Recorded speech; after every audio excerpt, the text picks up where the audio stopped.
سمیه مامان رو حسابی کی میخوای ول کنی بری؟ روزایی که تو خونه نیستی این آبجیات به مامان پس وایفای رو نمیدن که نکنه یه وقت حجم مصرف کنه. من میگم نرو، چون اگه بری جات خالیه. بمون یک شب جنجالیه. نرو اگه بری جات خالیه. ولی اگه رفتی دیگه بر نگرد، چون نمیگن نظمشون با ممری لل زده، لیلاشون خودش لامینت کرده. میگن مشکل از ماست، مشکل از دندونای ماست.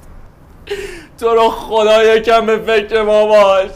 گریه نشه‌ای که میگن همینه ها. خود سمیه دیدتش، میگه پسر خوبیه. پسر خوبیه ولی این دوستش نداره.